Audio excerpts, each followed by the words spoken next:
Don't throw away those old empty tin cans. Today I'm going to show you how to turn one into this adorable quilted fabric caddy using nothing but fabric and batting scraps. And it's the perfect way to organize your scissors and sewing notions. Plus, we're finishing the top and bottom with the sweetest ruffle binding. It almost looks like a spool of thread. So let's get started. So the supplies that we're going to need for this project is your empty vegetable tin, and this one is like a medium size. It's not the most, largest or the smallest. And you'll need some scrap fabrics or any kind of fabric from your stash that you want to use. This is a bundle that I bought from Walmart, and I just love the colors. It's so bright and spring-like. And I'm going to be using these because I'm going to use this same line in some other projects that I'm doing for my sewing room. So stay tuned for that. Please subscribe so that you won't miss any of those upcoming videos. Okay, so the first thing you're going to want to do is measure your can. Now I've already measured around the whole thing, and it's about 12.5 inches around. And then I measured right below this lip of the top and the bottom. Measures out to be just shy of 4.5 inches. Now we can go on to our next step. Okay, and so I went ahead and I started to cut out my fabric, and I cut 2 strips of fabric that is 3 inches by width of the fat quarter, which is 22 inches or about 21.5. It depends on your line of fat quarters that you're using, but I cut 2 of them because I'm going to need those for the top and the bottom of the can. So I'm going to set those aside for now. And then I cut this other strip from the shorter end of the fat quarter. So it's about 5.5 inches by 18 inches. And then I also cut a piece of fleece. You can use fusible fleece or batting. This is a fleece that just, it's not fusible, but you can use any type of batting that you want. And I cut it a little bit shorter. Let's see, it's about 5 inches wide and about 17 inches long. Okay, so the first thing we're going to do is I'm going to take this to my machine and I'm going to quilt it. And I chose this plaid because I want to quilt it with just little lines. I'm going to use this blue jean thread from Gutterman's in gold. And this thread is a little bit thicker than most. Don't know the exact measurement. It might be a 40. And so I'm going to go and I'm going to sew like on each side of this darker line in this plaid.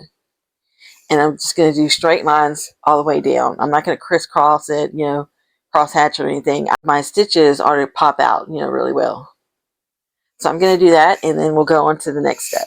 Okay, so I've quilted each of my lines. So now we're going to cut this down to size to go around our can. And so I'm going to measure, I'm going to cut it down to about 14 inches because you want to fold over one of these edges, and we're going to sew a top stitch there. So we also need to fold down our long edges and sew a top stitch.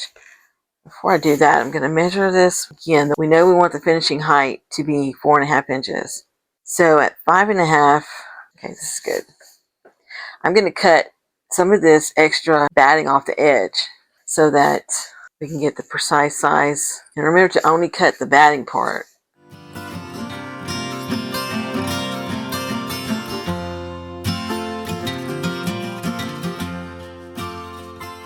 So I'm going to go and trim it down to 14 inches long.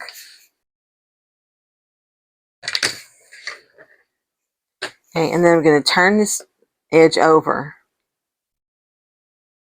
And then I'll use some clips or some pins and pin that. And then I'm going to go and top stitch this edge.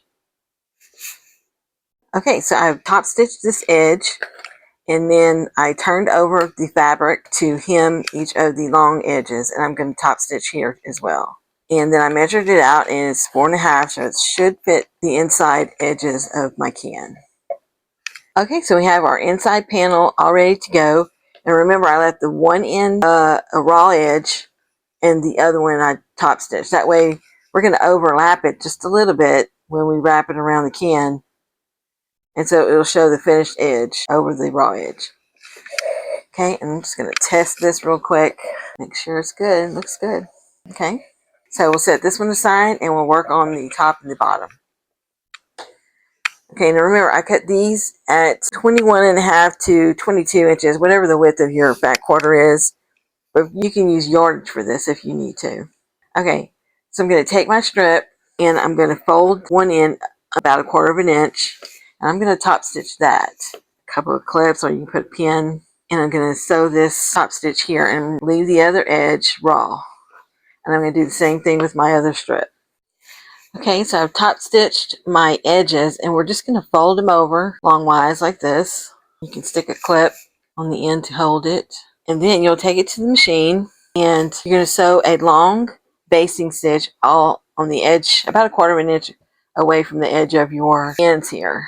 And when you do that, you're going to want to make sure that you pull up your bobbin thread before you start and leave a good 6 to 10 inches long of that thread, and then leave your threads longer also at the end before you cut them. That way you can pull on them to gather the ruffle. Okay. Okay, so I've sewn my gathering stitch. Now all I have to do is find my bobbin thread and then I can start to pull. And you're going to gather it.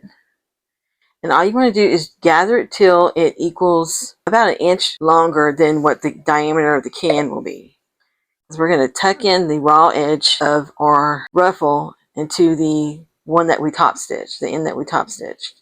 Okay, so you can take your time and just gather all this together. You want to make sure that you're not putting it too thick in places so that whenever you glue it down, it's not going to look bulky when you put the middle section on.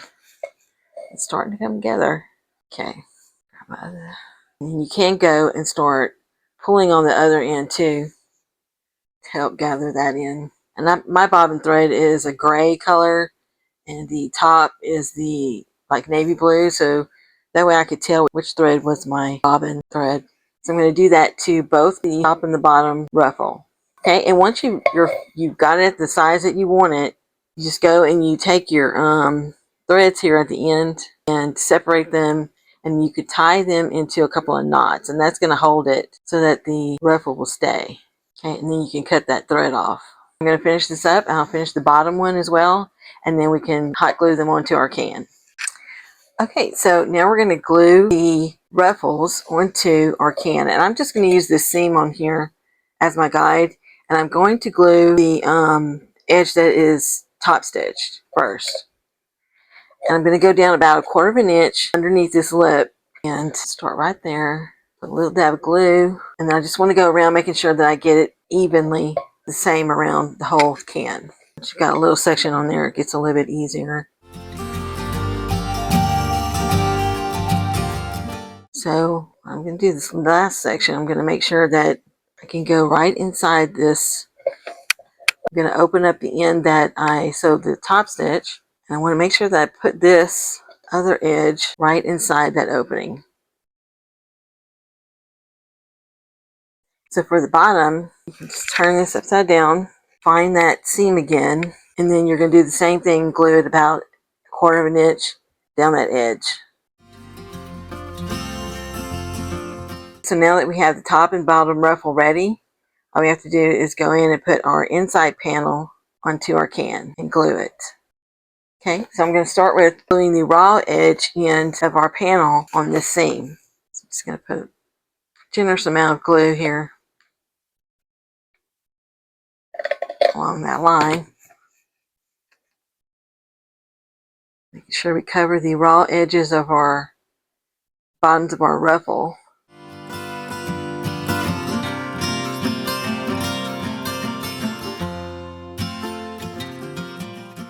And then when you get to where you're meeting up at the end, you just want to make sure that you're overlapping that end.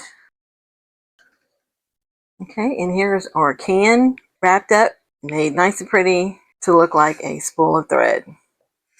Then all you have to do is put all of your tools in your can and you're ready to go. Okay, so here we are, the finished product. Thanks so much for watching today. If you enjoyed this project, please give this video a thumbs up and consider subscribing for more sewing and crafty tutorials.